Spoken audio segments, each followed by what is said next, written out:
Good morning, students. I have some problem in downloading the Zoom app. My phone shows the error in installing that. So we will be ready from tomorrow on Zoom app.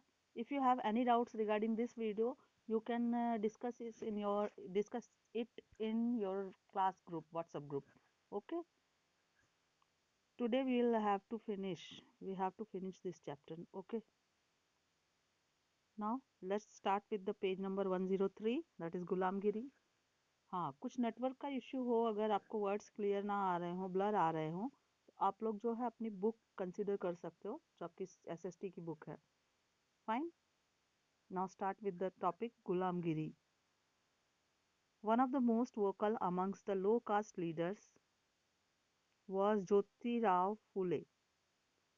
Low caste जो leaders थे, मैंने आपको पहले भी बताया था कि caste system के लिए भी पहले आवाज उठाना उन लोगों ने शुरू किया जो अपर कास्ट से बिलोंग करते थे, और बाद में जैसे जैसे जो है लोगों में रेवोल्यूशन हुआ, क्रांति बढ़ी, लोगों को अपने हितों के बारे में समझ में आने लगा, अपने इंटरेस्ट के बारे में, तो लो कास्ट के भी कुछ लीडर्स सामने आए जिन्होंने अपने हक के लिए आवाज उठाई.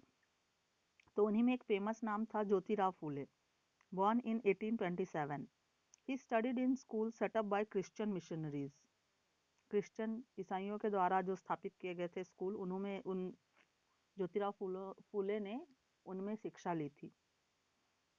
On growing up, he developed his own ideas about the injustice of caste society. He set out to attack the Brahmins, they claim that they were superior to others since they were Aryans. यहाँ इन्होंने अपनी एक अलग ही theory दी. इन्होंने बताया कि ये caste system का जो इनजस्टिस का आइडिया है, यानी जो अन्याय करते हैं कास्ट सिस्टम को फॉलो करते हुए, उसके लिए इनकी थियरी ये थी कि he set out to attack the Brahmins. Upper caste में सबसे पहले इन्होंने ब्राह्मणों पर ही अटैक किया. इन्होंने ये क्लेम किया, इस बात का उद्घाटन किया कि दे वर सुपीरियर टू अदर्स. ये लोग सबसे सुपीरियर क्यों हैं? Since they were Aryans. क्यों? क्योंकि ये आर्यंस की संतानें हैं, आर्यंस जो है इनके पूर्वज रहे हैं. Phule argued that the Aryans were foreigners. Phule के मुताबिक जो आर्यंस थे वो फॉरेनर्स थे, यानी विदेशी थे, यहाँ के नहीं थे, भारत के नहीं थे. हुअर came from outside the sub continent. सब कॉन्टिनेंट यानी भारत के बाहर से ये आए हैं, इस द्वीप के बाहर से आए हुए थे. And defeated and subjugated the true children of the country. इन लोगों ने जो भारत की वास्तविक संतानें थी, यानी बाकी लोग, उनको हरा के उन पर राज किया. Those had lived here from before the coming of the Aryans. वो लोग जो भारत में पहले से रह रहे थे आर्यंस के आने से पहले. As the Aryans established their dominance, they began looking at the defeated population as inferior. यहाँ ज्योतिराव फूले का कहना ये था कि इससे पहले वही लोग यहाँ के नागरिक हुआ करते थे, भारत के नागरिक वही लोग थे जिनको हराकर आर्यंस ने उन्हें नीची निगाह से देखना शुरू किया कि ये लोग हमारे इंफीरियर हैं, हम जीत चुके हैं तो हम सुपीरियर हैं. Defeated and subjuged the two children of the country, those who had lived here from before the coming of the Aryans. As the Aryans established their dominance, जैसे जैसे आर्यंस ने अपना डोमिनेंस यानी वर्चस्व स्थापित किया, they began looking at the defeated population as inferior. इन्होंने हारी हुई जनसंख्या जो भी थी उसको डिफीटेड पॉपुलेशन के तौर पे देखना शुरू किया, इंफीरियर देखना शुरू किया. एज लो कास्ट पीपल, और इन्हीं को इन लोगों ने लो कास्ट पीपल कहा, निचली जाति का कहा. According to Phule, the upper caste had no rights to their land and power. Jyotirao Phule के अनुसार अपर कास्ट को कोई अधिकार ही नहीं है यहाँ पे शासन करने का. No right to their land and power, हमारे भूमि पर इनका कोई अधिकार नहीं है. In reality the land belong to indigenous people. यहाँ के रहने वाले, पहले के रहने वाले लोगों का है ये Bharat. The so called low caste, जिसे ये लोग आज निचली जाति का बुलाते हैं, वही भारत की असली संतानें हैं. Phule claimed that before Aryan rule, there existed a golden age where warrior peasants tilled the land and ruled the Maratha countryside in just and fair ways. फुले का कहना ये था, उन्होंने इस बात का दावा किया कि आर्यंस के आने से पहले यहाँ एक गोल्डन एज यानी सुनहरा काल था, जहाँ पे मराठाओं ने वॉरियर पीजेंट्स यानी सैनिक और किसान रहते थे इस जमीन पर, और मराठा जो है इस कंट्री साइड को बहुत ही न्यायपूर्ण तरीके से चलाते थे, मराठा सरदार। ही प्रपोज्ड दैट शूद्रास, शूद्रास आप जानते ही हो शूद्र कौन है, लेबरिंग कास्ट जो मजदूरी करते हैं, एंड अतिशूद्रास, अतिशूद्रास यानी अनटचेबल्स, जो ऐसी जाति जिनको छुआ भी नहीं जा सकता, अछूत, should unite to challenge caste discrimination, इन सबको इकट्ठा होना पड़ेगा ये जाति का भेदभाव मिटाने के लिए। द सत्य शोधक समाज एंड एसोसिएशन फूले फाउंडेड, फूले ने, महात्मा फूले ने सत्य शोधक समाज की स्थापना की। प्रोपगेटेड कास्ट इक्वालिटी, और कास्ट इक्वालिटी का प्रोपेगेंडा बनाया और कास्ट इक्वालिटी की मांग की। यहाँ एक सोर्स सी में आपको कोटेशन है, critical of anti-colonial nationalism that was preached by upper caste leaders, he wrote। यहाँ अपर कास्ट के बारे में ही गुल्टिवर विपकॉर्ड ने ज्योतिबा फूले की ही एक लेसन से जो उन्होंने लिखी थी लेख, उनमें से एक्सरप्ट है। लिखा हुआ है, me here and you over there, मैं यहाँ और तुम वहाँ जहाँ हो, टाइटल दिया है इसको। फूले was also critical of anti-colonial nationalism that was preached by upper caste leaders। उपनिवेशवाद के विरोध में जो राष्ट्रवाद चल रहा था, उपनिवेशवाद यानी ब्रिटिशर्स, ब्रिटिशर्स यहाँ पे आके जो अपना व्यापार करते थे और सारा प्रॉफिट अपने यहाँ ले जाते हैं, उसको उपनिवेशवाद या कॉलोनियल सिस्टम कहा गया।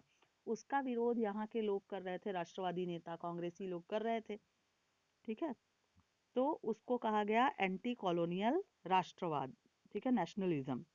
और उसकी आलोचना भी फूले करते थे कि ये राष्ट्रवाद किसी काम का नहीं है। That was preached bye upper caste leaders. क्यों? क्योंकि ये जो एंटी कॉलोनियल राष्ट्रवाद है ये अपर कास्ट लीडर्स के द्वारा किया जा रहा था, इसमें भी अनटचेबल्स और शूद्र शामिल नहीं थे। तो इस बारे में उन्होंने क्रिटिसाइज करते हुए क्या लिखा है देखते हैं। The Brahmins have hidden away the sword of their religion, which has cut the throat of the people's prosperity, and now go about posing as great patriots of their country। फूले के अनुसार ब्राह्मण जो है, इन लोगों ने अपनी उन तलवारों को छिपा रखा है, स्वॉर्ड ऑफ देयर रिलीजन, अपने धर्म की उस तलवार को छिपा रखा है, which has cut the throat of the peoples, जिस धर्म की तलवार की वजह से लोगों के गले काटे गए हैं। किसके गले काटे गए? प्रॉस्पेरिटी के, लोगों की संपन्नता के गले काटे गए हैं। और अब खुद को, अपने आप को देश का एक सच्चा राष्ट्रभक्त, एक पेट्रियट दिखाते हैं कि हम अपर कास्ट लोग राष्ट्र के लिए लड़ाई लड़ रहे हैं, जबकि धर्म के नाम पे इन्होंने अपने ही लोगों की संपन्नता के गले काटे हैं। देखिए इसमें अपना कोई पॉइंट ऑफ व्यू नहीं, बल्कि ज्योतिराव फूले का जो क्रिटिसिज्म था राष्ट्रवाद को लेके, एंटी कॉलोनियल नेशनलिज्म को लेकर, वो चीज़ इसमें एक्सेप्ट की गई है। They give the advice to our Shudra, उन वो लोग हमारे शूद्र लोगों को एडवाइस देते हैं, सलाह देते हैं। Muslim and Parsi youth that unless we put away all quarreling amongst ourselves about the division between high and low in our country and come together, सलाह देते हैं हम लोगों को, यहाँ के लोगों को, शूद्रों को, मुस्लिम और पारसियों को, जो माइनॉरिटी थे मुस्लिम और Parsi, the division between high and low in our country and come together, हमारे कंट्री में ही, हमारे देश में ही हाई और लो के बीच में बहुत डिवीजन है और इनको इकट्ठा होने की मांग करते हैं। Our country will never make any progress, हमारा देश तब तक कोई प्रगति नहीं कर पाएगा। It will be unity to serve their purpose, एकमात्र यूनाइट होने के बाद ही, इकट्ठा होने के बाद ही, जब ये जातिवाद का भेदभाव मिट जाए, ऊंच नीच का भेदभाव मिट जाए, तब यूनिटी आएगी। और यूनिटी के बाद ही, एकता आने के बाद ही हम जो है राष्ट्रवाद को सही मामले में, सही मायनों में सत्य स्थापित कर पाएंगे। And then it will be here and you over there again, और उसके बाद आप यहाँ होंगे, और सॉरी, हम यहाँ होंगे और यू ओवर देयर अगेन, और तुम जहाँ थे वहाँ फिर से होगे। कहने का मतलब जो जैसा था वो वैसा हो जाएगा। इसको हम लोग लेटर पार्ट में समझेंगे इस लाइन का मतलब क्या है। इन 1873, सन 1873 में फुले रोट अ बुक नेम्ड गुलामगिरी। उन्होंने एक एक किताब लिखी। किताब का नाम था गुलामगिरी। गुलामगिरी मतलब गुलामी करना, meaning slavery. Some 10 years before, करीब 10 साल पहले, this the American civil war had been fought, यानी जब उन्होंने ये बुक लिखी उससे पहले एक अमेरिकन सिविल वॉर हुआ था। सिविल वॉर यानी अमेरिका के आपस के लोगों में। सिविल वॉर किसको कहते हैं? जब देश में आंतरिक दंगे फसाद या लड़ाइयाँ होती है उसको सिविल वॉर बोलते हैं। तो अमेरिका में करीब इस बुक के लिखने से पहले 1873 से 10 साल पहले एक सिविल वॉर हुई थी, leading to the end of slavery in America. America में उस स्लेवरी को ख़त्म करने के लिए, अमेरिका में भी स्लेवरी होती थी, यानी यही गुलामगिरी, ठीक है, मजदूरी। Phule dedicated his book to all.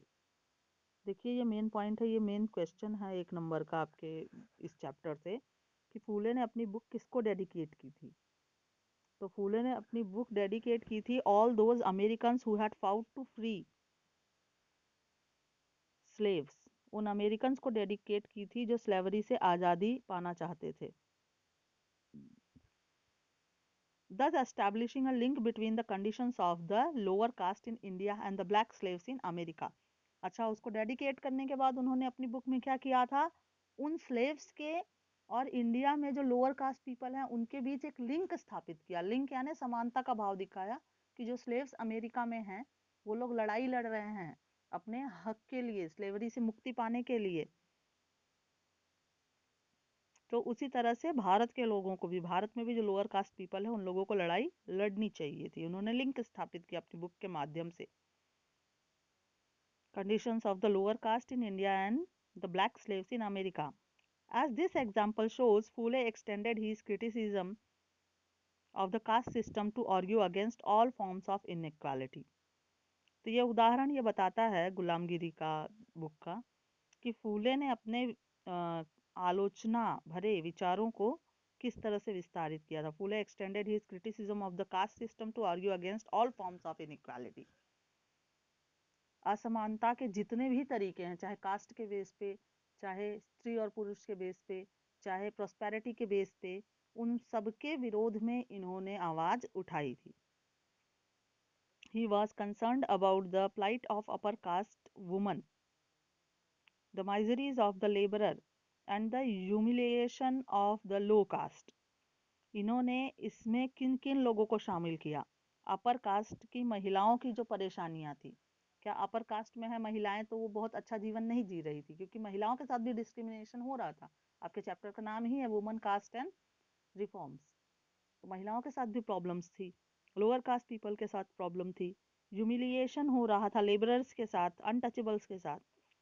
This movement for caste reforms was continued in the 20th century by other great Dalit leaders. और ये जो रिफॉर्मेशन था, ये जो समाज सुधार का काम था कास्ट सिस्टम को लेकर, इसे आगे चल के 20वीं शताब्दी में भी, 20th सेंचुरी मैंने बताया 1901 to 2000, that is called 20th century. 20वीं शताब्दी में आगे कुछ और दलित लीडर्स के द्वारा इसे आगे भी बढ़ाया गया, जैसे like B R Ambedkar, doctor B R Ambedkar in western India, पश्चिम भारत में डॉक्टर भीमराव आम्बेडकर के द्वारा, E V Ramaswamy Naicker in the south, और दक्षिण भारत में ईवी रामास्वामी नायकर के द्वारा। यहाँ पे भी कोई एक्सरप्ट है। We are also human beings. In 1927, Ambedkar said, "We now want to go to the tank only to prove that, like others, we are also human beings." Hindu society should be reorganized on two main principles: equality and absence of casteism। Ambedkar ने कहा था ये 1927 में कि हम लोग भी इंसान ही हैं। हम उस टैंक तक, यानी उस समुद्र तक या उस भंडार गृह तक जा रहे हैं ये साबित करने के लिए कि हम भी ह्यूमन बींग्स हैं, हम भी मानव हैं। We are also human beings. Hindu society should be reorganised. Bharat, Hindu Bharat का या हिंदू समाज की पुनर्स्थापना की जानी चाहिए 2 सिद्धांतों को फॉलो करते हुए, 2 प्रिंसिपल्स को फॉलो करते हुए, that is equality and absence of casteism. जहाँ पे जिस हिंदू समाज में हर किसी में समानता हो, इक्वालिटी हो, और एब्सेंस ऑफ कास्टिज्म यानी जातिवाद का कोई भी भेदभाव ना हो। ठीक है। यहाँ फिगर 14 में आपको मदुराई टेम्पल दिखाया गया। मदुराई टेम्पल के बारे में सुना होगा आप लोगों ने। The gateway to the Madurai temple drawn by Thomas Daniell 1792। 1792 में डैनियल के द्वारा इसे ड्रॉ किया गया। Untouchables were not allowed anywhere near such gateways until the temple entry movement begin. जब तक temple entry movement, temple entry के लिए क्रांति नहीं की गई थी, तब तक कोई भी दलित या अनटचेबल कास्ट का व्यक्ति जो है मंदिर के दरवाजों के आसपास भी भटक नहीं सकता था। ठीक है। Who could enter the temple, यही टॉपिक आज के वीडियो में लास्ट होगा। Ambedkar was born into a Mahar family. Mahar family Shudra में ही गिना जाता है इसको भी। इनका जन्म महार फैमिली में हुआ था। As a child he experience what caste prejudice meant in everyday life. कि कास्ट प्रेजुडाइज यानी कास्ट को लेकर जो भेदभाव होता है, जो ऊंची भावना है या गर्व की भावना है, वो क्या चीज होती है, उनको इन्होंने अपने बचपन में ही एक्सपीरियंस किया था। In school he was forced to sit outside the classroom on the ground. School जाते समय इन्हें जो है स्कूल, अपने स्कूल के जीवन में क्लासरूम के बाहर बैठ के पढ़ना पड़ता था, कॉरिडोर में, जमीन पर, जहाँ लोअर कास्ट के बच्चे बैठते थे। And was not allowed to drink water from taps that upper caste childrens used. इन्हें उस नल से पानी पीने की इजाजत नहीं थी जो अपर कास्ट के बच्चे जो है यूज करते थे। After finishing After finishing school, he got a fellowship to go to the US for higher studies. अपना स्कूल प्राथमिक खत्म करने के बाद, प्राइमरी एजुकेशन खत्म करने के बाद इन्हें जो है फेलोशिप मिली। फेलोशिप आप स्कॉलरशिप कहते हो। Fellowship to go to the US, अपनी आगे की पढ़ाई करने के लिए, उच्च शिक्षा ग्रहण करने के लिए इन्हें यूएस जाने का मौका मिला, United States. On his return to India in 1919, first world war खत्म होने के टाइम 1919 में ये इंडिया वापस आए। He wrote extensively about upper caste power in contemporary society. Contemporary यानी उस समय के, वर्तमान समय के समाज के बारे में इन्होंने अपर कास्ट के बारे में बहुत कुछ लिखा। इन 1927 Ambedkar started a temple entry movement. 1927 में इन्होंने मंदिर में एंट्री के लिए मूवमेंट चलाया, आंदोलन चलाया। In which his Mahar caste followers participated. और उस मूवमेंट में, उस आंदोलन में इनके महार कास्ट के लोग भी शामिल हुए। ब्राह्मण price were outraged when the Dalits use water from the temple tank. जब मंदिरों के टैंक से ये दलित पानी पीने लगे तो ब्राह्मण प्राइस, वहाँ जो ब्राह्मण पुजारी थे, वो बहुत गुस्से से लाल पीले होने लगे, outraged. Ambedkar led 3 such movements for temple entry between 1927 to 1935। 1927 से 1935 के बीच में ऐसे 3 टेम्पल एंट्री मूवमेंट जो है अम्बेडकर ने चलाए।